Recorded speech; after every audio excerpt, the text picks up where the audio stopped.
Une cliente d'un resto-bar de Blainville affirme avoir été victime de soumission chimique jeudi passé. Elle a raconté son histoire sur les réseaux sociaux, histoire qui est devenue virale. Elle raconte avoir perdu connaissance, imaginez, pendant près de 6 heures après avoir consommé un simple verre d'eau.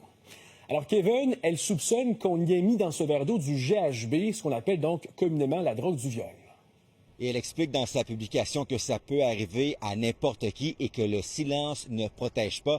Je suis présentement à Blainville, devant le resto-bar Archibald. C'est ici que ça serait survenu jeudi dernier, selon cette mère de famille qui affirme qu'on l'a droguée à son insu et qu'elle n'avait pas abusé pourtant de l'alcool lors de cette soirée. Elle dit s'être sentie mal, qu'elle s'est réfugiée ensuite à la toilette et a appelé son mari pour obtenir de l'aide. Il l'a retrouvée quelques instants plus tard, sa femme inconsciente, et il a contacté évidemment les secours. Elle dit qu'elle a eu un blackout d'au moins 6 heures.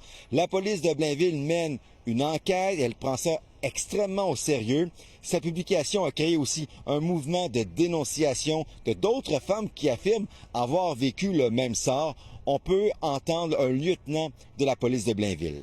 C'est une infraction criminelle grave et c'est vraiment la responsabilité du suspect qui est en jeu. Donc, peine passible de 14 ans d'emprisonnement. On a besoin de ces déclarations-là, de ces dénonciations-là pour pouvoir initier des enquêtes. Donc, c'est extrêmement important pour nous pour avoir en même temps l'heure juste, la vraie image de ce qui se passe dans nos établissements licenciés. On a besoin de ces plaintes-là.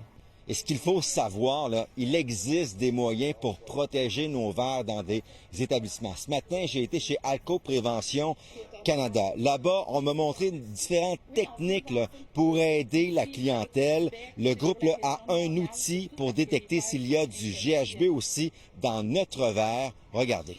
Qu'est-ce que vous avez pour les protéger? On a plusieurs solutions en place. Vous avez le premier produit, c'est le Check Your Drink, qui va analyser 600 drogues. Donc, à l'intérieur, vous avez des petites bandelettes qu'on prend de cette façon-là.